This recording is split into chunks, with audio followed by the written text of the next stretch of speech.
Hi friends, welcome back to my channel. Interesting వీడియోల కోసం నా ఛానల్ను సబ్స్క్రైబ్ చేసుకోండి. మీనా గారిది ప్రేమ వివాహం కాదు, ఇది పెద్దలు కుదిర్చిన అరేంజ్డ్ మ్యారేజ్.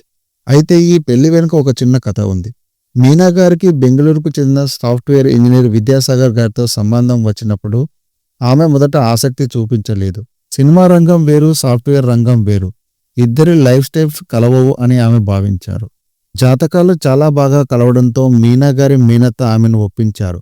మంచి కుర్రాడు, అర్థం చేసుకునేవాడు, వదులుకోకు అని చెప్పడంతో మీనా ఒప్పుకున్నారు.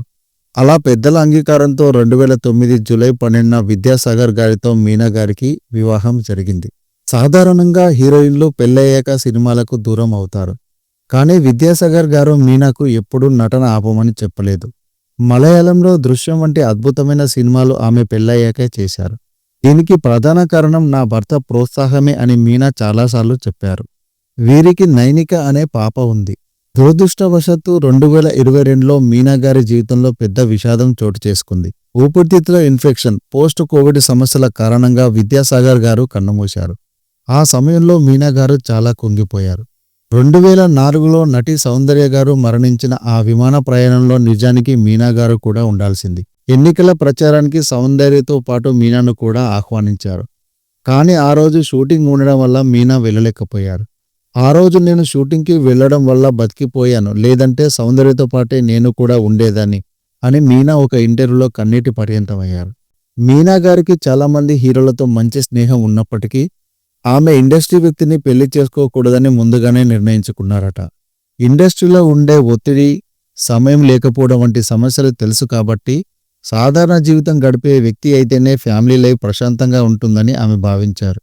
రజనీకాంత్ గారితో చైల్డ్ ఆర్టిస్ట్గా నటించి ఆ తర్వాత పెద్ద అయ్యాక అదే హీరో పక్కన హీరోయిన్గా నటించిన అరుదైన రికార్డు మీనా గారికి ఉంది.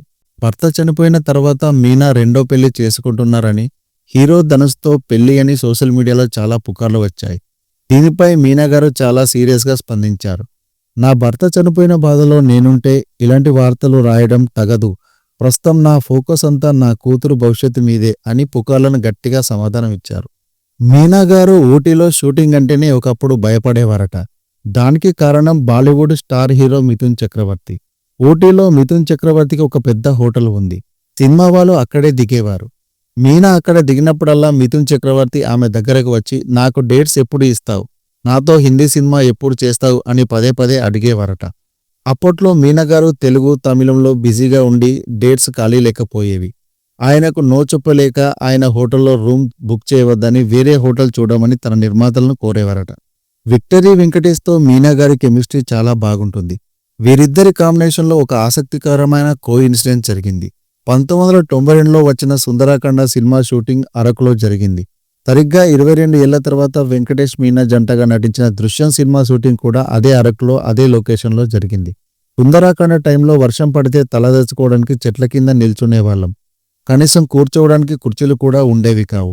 కానీ ఇప్పుడు దృశ్యం టైంలో లగ్జరీ క్యారవాన్లో కూర్చుంటున్నాం. టెక్నాలజీ సౌకర్యాలు ఎంతగా మారిపోయావో అని నేను వెంకటేష్ గారు మాట్లాడుకున్నాం అని మీనా ఒక ఇంటర్వ్యూలో చెప్పారు. మీనా గారు అనుకోకుండా ఇండస్ట్రీకి వచ్చారు. ఒకసారి చెన్నైలో ఓ బర్త్డే పార్టీకి వెళ్ళినప్పుడు లెజెండరీ నటుడు శివాజీ గణేశన్ గారు చిన్నారి మీనాను చూశారు. ఆమె కళ్ళు, చురుకుదనం నచ్చి వెంటనే తన సినిమాలో చైల్డ్ ఆర్టిస్ట్గా అవకాశాన్ని ఇచ్చారు. అలా మీనా సినీ ప్రయాణం మొదలైంది. మరిన్ని ఇంట్రెస్టింగ్ వీడియోల కోసం నా ఛానల్ను సబ్స్క్రైబ్ చేసుకోండి.